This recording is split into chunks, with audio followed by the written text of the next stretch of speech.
Hey, so I'm just giving like a little. Let's see if I can. There. I don't know. I'm a Filipino. No, anyway. I'm just giving a little bit of feedback on my Diablo 4 experience. Um,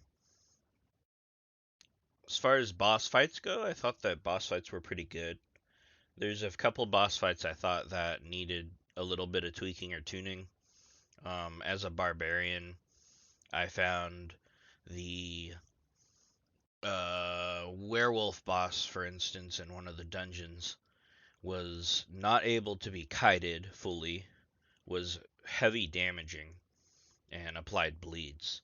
So, unless I had a kite so focused build, I was pretty much unable early without gear and whatnot to kill that boss. I died several times until I finally did like more of a bleed build where I would bleed the target and then kite them a little bit, and the damage would tick as I was kiting, and then I'd come back and bleed them again and stuff like that. So there's some tuning, I think, especially for melee characters, that should be tuned a little bit. But other than that, like honestly, the boss fights were pretty good. I gave the boss fights specifically like an 8 out of 10. I thought they were pretty spot on. I like them a lot. Um, as far as plot and cinematics and whatnot go, I thought that they knocked it out of the park. Honestly, they have. I mean, Blizzard cinematics have always been the best out there, but I also think that the story plot was pretty good. There's some plot holes or like things that you could pick and choose were not as good in the plot and the storyline, but I thought um, overall the story was pretty good. I gave that a 9 out of 10. Um, pretty high up there. I felt like the leveling process from start to finish, 1 to 25, was pretty decent. I gave that an 8 out of 10. Similar to the boss fights as far as that goes. I thought they did a good job. The leveling felt good. Um, every time I leveled, I would get another skill point. Levels felt effective and significant. Um, I felt like I was getting stronger as I leveled, which is really important. A lot of people feel like that is a necessity for the leveling process, and I agree. Um, as far as when you get to end game in the beta, which isn't true end game, by the way, so don't assume you know what the game's end game's going to be like when you are sitting at level 25, because honestly, the level cap, to my understanding, is 50 plus a Paragon system, so effectively a 100 level cap or something like that. So level 25 definitely does not reflect the end game. There's a lot of end game things like PvP that are not in the beta for you to test even, which we'll get onto that later, but basically the level 25 end game that I experienced felt a little bit less strong. Um I gave that like a 7 out of 10. I didn't really think that the sitting at level 25 felt as good. Um, I mean, obviously, you get to 25, you can't level further, you can't progress, you can't do the story plot after a certain point. You run out of things to do a little bit at 25 when you're limited to one zone and you can't level anymore. Um, so I did not feel like that was significant. And also, to get to 25, you had to grind a little bit afterwards, because if you do just the main quests without much of the side quests and without grinding much, I found that on the second difficulty of the world tiers, I wound up at about a level 20, 22, somewhere in there. Um, with world tier 1, I was significantly lower with my level being as low as level 12 in some cases when I was leveling. And so you definitely have to grind after you finish the quest lines, and definitely you should be doing side quests as you go to maximize the amount of levels you gain while you're doing the quest line. But in any case, um, oh shoot, I gotta. It's time to wake up. Anyway, in any case, I thought that grinding at 25 didn't feel quite as good, like I said. So, um, without any more quests to do, it was a matter of doing dungeons or a matter of doing just grinding in spots or going place to place or doing blue quests, stuff like that. Once you hit 25, it was a matter of gearing.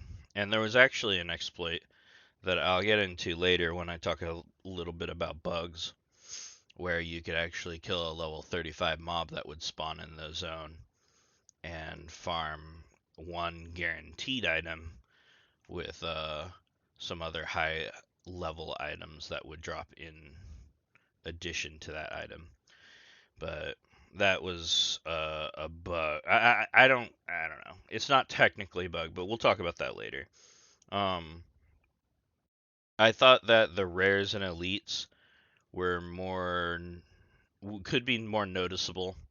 I remember hearing from one of my friends while we were playing that when they saw a rare or elite, it didn't pop out to them. It didn't like they didn't know instantly that it was a rare or elite pack. Like in Diablo 3, you would have blue mobs or yellow mobs, and they would be significantly obvious that they were an elite or a champion pack. Um, in Diablo 4, there is a symbol that you can watch for, and the fact that they have affixes in general make them a little bit obvious that they are an elite pack, but it's it's not like as obvious as Diablo 3. Um, and I think that they can make it more visually obvious to make it so that you knew it was an elite pack as you were approaching it rather than after you pull it um, a little bit better. Also, with bosses, I thought that they were heavily tuned against melee, which I already mentioned. So just tuning that, I think, would be an improvement on the game. Um, Getting to the bugs, I guess I should just jump right in. Is there's a few that I experienced. One was there was a gap that was necessary to jump using the spacebar, and a couple of times I ran into gaps or cliffs or crevices or whatever you want to call them that were supposed to be jumped, but I would either not be able to select the option to jump at all, or I would jump and it would stay in place rather than jumping across, and I would just be stuck on one side. That was one bug I ran into. Um, Other bugs that I ran into was like when I was doing the chase after Lilith. Um, well, one of the very last quests in the main quest line. After killing the final boss on the beta, um, I would approach these pedals on the ground that should be interactable so that you can interact with them and progress the quest to the next point. And the pedals were not interactable, which made them basically a stop to the quest line. You couldn't progress from that point. I actually had to leave game, create a new game, and redo all of that, including the final boss fight, a second time, just to get to the pedals, which would then be interactable. So that was an annoying bug I experienced. Another one I can think of was sometimes zoning from one zone to another zone. I would um, I would see like rubber banding where you're like moving forward and then your character's back again and you move forward and it's back again. That happened a lot more on the first day, but it still happened on the second and third day, a little bit here and there. I noticed it was always when transferring from one zone to the next. Like say I'm leaving town, going into the eastern section of the external area of the town, right outside the town, and it would just rubber band and keep me in place, and I couldn't progress past the bridge. Um, Another thing was the level 35 guy, which I mentioned before. There was a section off to the west of the map where a level 35 mob or NPC would spawn, and people ended up farming this because it was a good way to get high level loot. There was always a 35 mace that was dropped, a one-handed mace that a barbarian could use, but the other classes usually couldn't. So they would farm it, and the mace would basically be a trash item because it was only worth 2 gold, and it was not able to be scrapped at the blacksmith. So a lot of the maces were just dropped by classes that didn't care for them. It was mainly being farmed for the second item that would always drop because it would always drop 2 items. The first one was always the mace, like I said.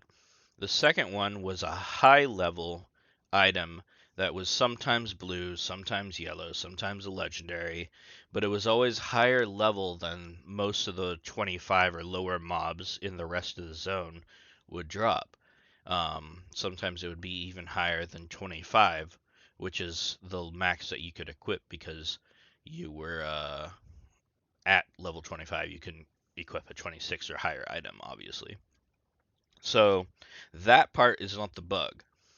Um, because it's just a level 35 mob that people were farming. It was in the zone, it was part of the zone. It obviously was meant to be there because they guaranteed mace. Um, but it was just kind of farmed, and it's not really an exploit, not really a bug. But the problem was when you had an item that was 26 or higher, including the 35 mace, you could take it to the vendor um, that would transfer a legendary affix onto an item. And if you did that transfer onto, say, the 35 mace as a barbarian, it would keep the attack power and all of the stats on the item as if it were level 35, but it would lower the level requirement of the item that it was turning into a legendary to a equipable level like 17 or 20. So that obviously I think is a bug and should be fixed because you're taking a 35 item, you're turning it into something that you can equip as a 25 or lower character, and it was keeping the stats from being level 35. So it was making it so people could get really high attack power um, for the level that they were, which normally would not be attainable because of the level requirements on the item. So, say I had a rogue and I wanted a bow and I had a level 27 bow that I could not equip, I would go and make it into a legendary. It would drop the level of the bow to, let's say, 17. I could then equip it, but the bow would still have all of the stats it had as a level 27 bow.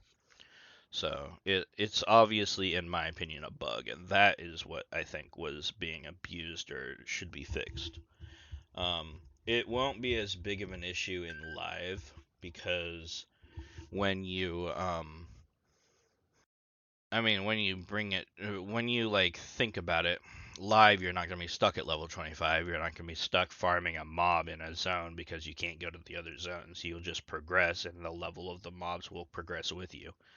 So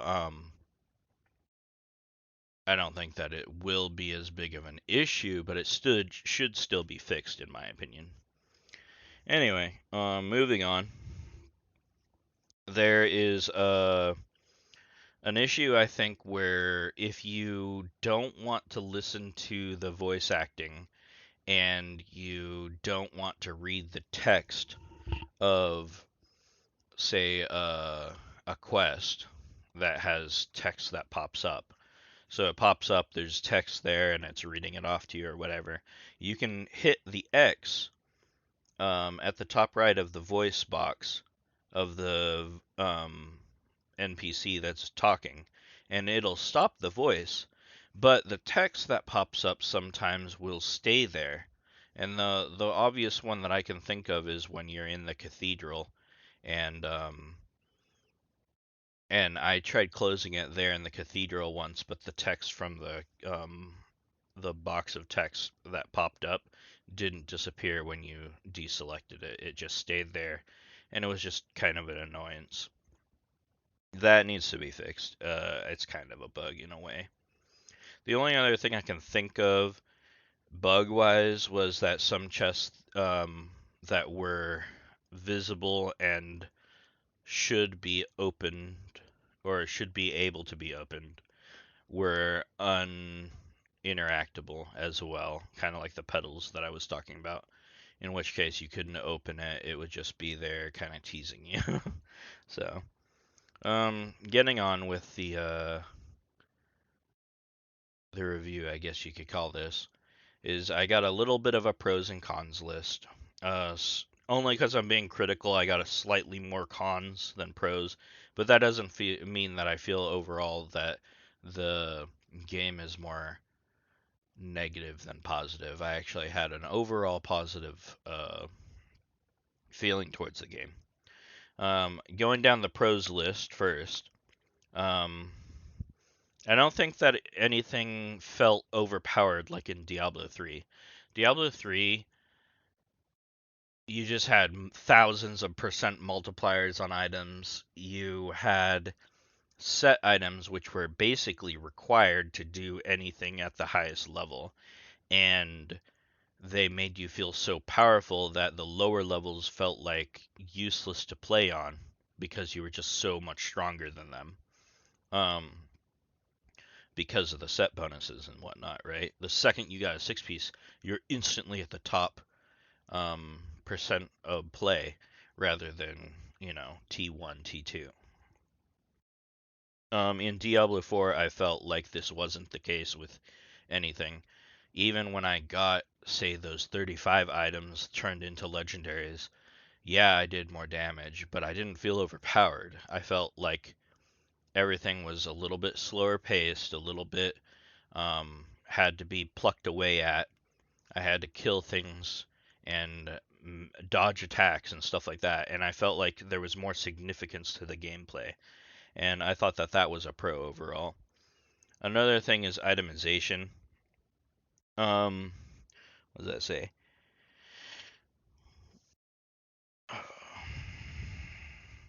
Sorry, I can't read my own handwriting. So if there are upgrades, there's green and red marks showing it's more of this, lesser this, right? But I felt like the itemization in Diablo 4 was more significant, and you actually had to look at the items to see if they were upgrades, because just because there was a green mark and something went up and something else went down, that's not going to say make it an automatically better item, because there's things like skill points. You get one rank into, say, for the wizard or the sork, one rank into Hydra, which is basically one of the builds that was significant. Um, and it would give you 10% more Hydra damage. That would be more significant than, say, losing a little bit of toughness or gaining a little bit of attack power. Say I had to sacrifice a little bit of attack power, but I got a 10% buff to my Hydra damage. That would be an upgrade, right? But you actually have to look at the item sometimes to see that. Otherwise, if you're just going like, "Oh, this green, equip it," you're not gonna be optimal. Um, And I thought that that was a pro because I actually prefer things like that. I don't like just seeing numbers that are higher, so obviously equip, you know. I don't like replacing.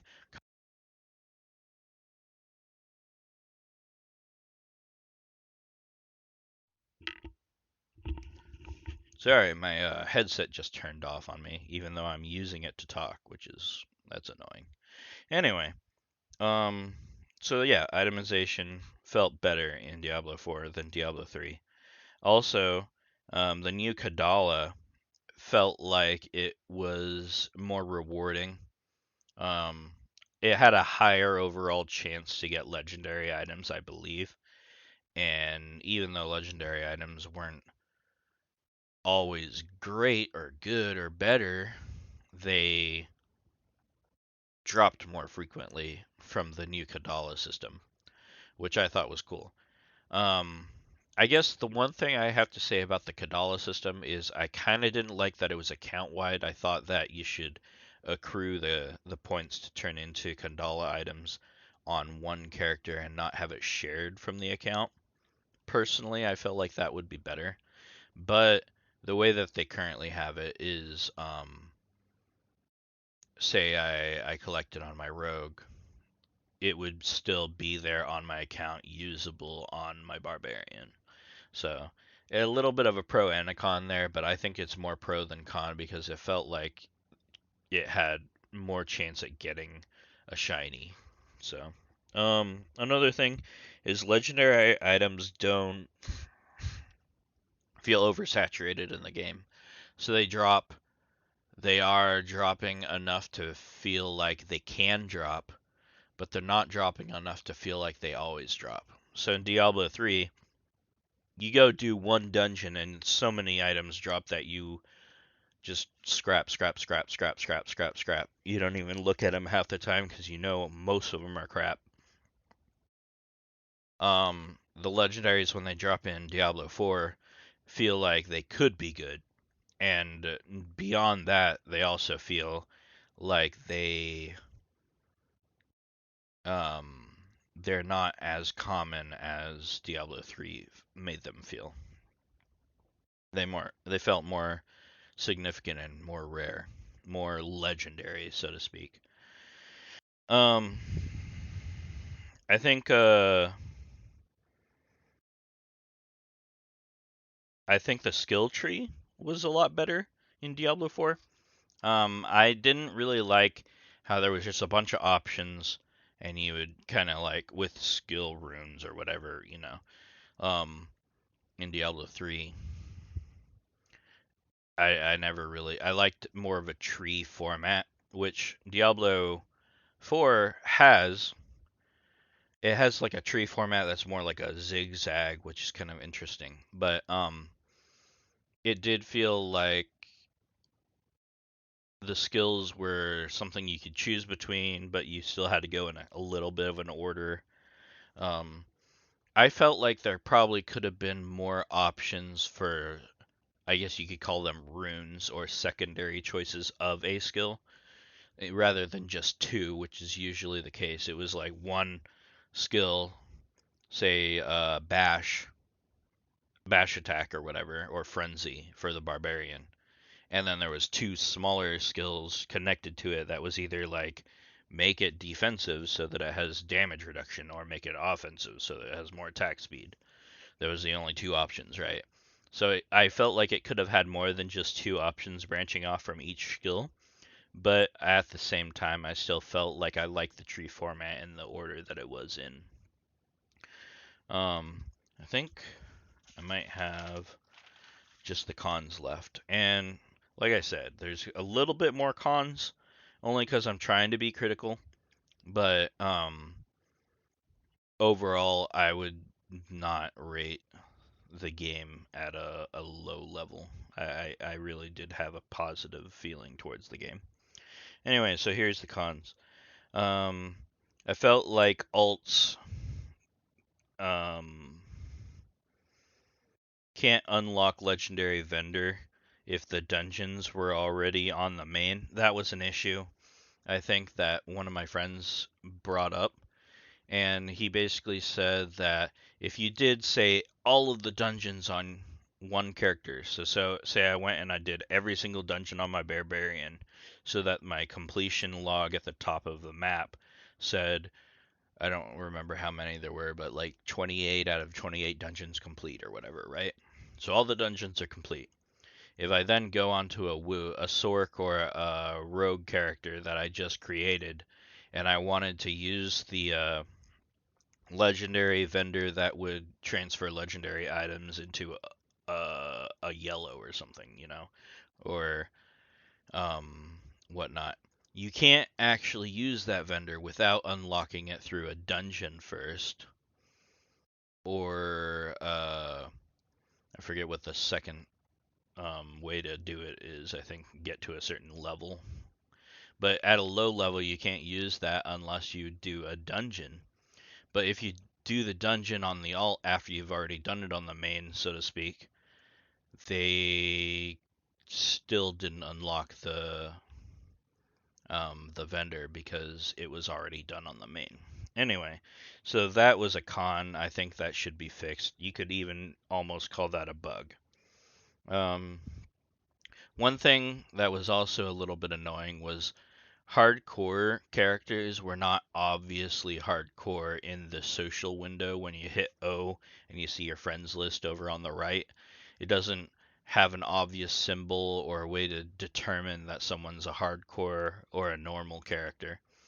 Um, if they're on a hardcore, you obviously can't group with them if you're not on a hardcore character. But there's no way to just quickly summarize if they are on a hardcore or not. Or if you're on a hardcore and you want to group with other hardcore players, you don't want to play solo, there's no way to seek out other players that are hardcore in a very quick or manageable way.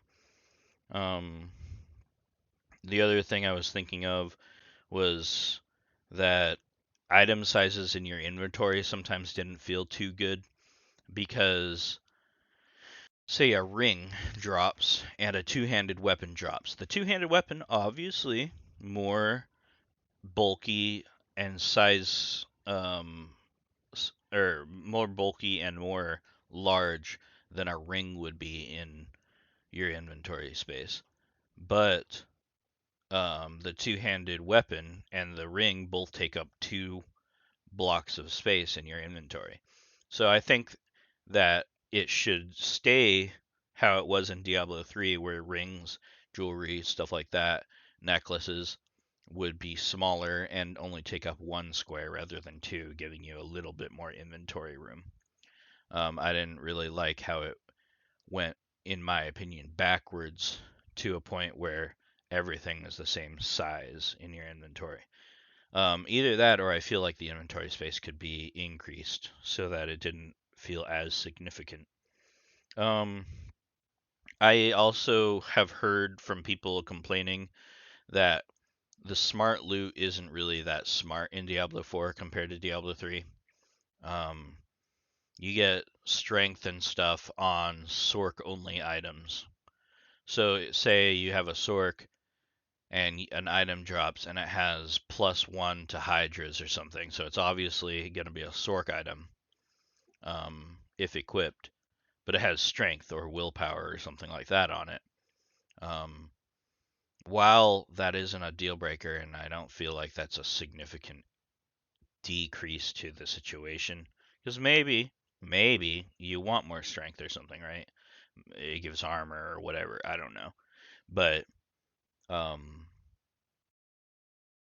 it should just, I feel like it should have intelligence on it, or at least be more likely to have intelligence on it.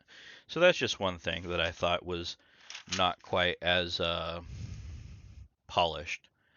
Um, there's also a heavy feeling of a lack of crafting in the beta that I didn't like.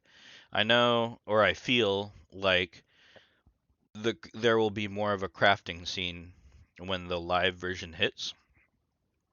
I'm not sure exactly how that works because I did not play the closed beta. So I don't really know how things work beyond 25 or beyond the zone we're in. There's some things that should be in the game that aren't in the beta. So I just felt like there was no crafting to the beta whatsoever, really. Like, you can scrap and salvage items, but the most you can do is upgrade the items in your inventory, which I guess you could call crafting, but I don't feel like it's actually. You can't just craft an item, which is something you could do in Diablo 3. Why would you be able to do it in a previous version of the game and not in the current? Um, so if there is no crafting, I don't really like that. Um, the last thing I guess I have to say is that I didn't like the fact that beta was only limited to level 25. I feel like it should have been more of like the closed beta, but more, I feel like the closed beta should have been accessible to everyone in the open beta. I feel like the game should have been accessible so that you can test things beyond the first 25 levels. I know they're probably trying to keep things under wrap to make it a little bit of a surprise and, not give away the game for free, but I feel like um, limiting it to 25 into one zone did not feel good, and I don't feel like it was a very good beta. It was more like a demo than a beta. Anyway, that's pretty much all I had to say. That was about half an hour of talking. Sorry about that. I'm going to go ahead and stop it there. And also, sorry I keep looking down and reading rather than looking up there. But I just need a little bit of a better setup, I think, for recording these. Anyway, I'll talk to you later. Hopefully, you appreciated my views.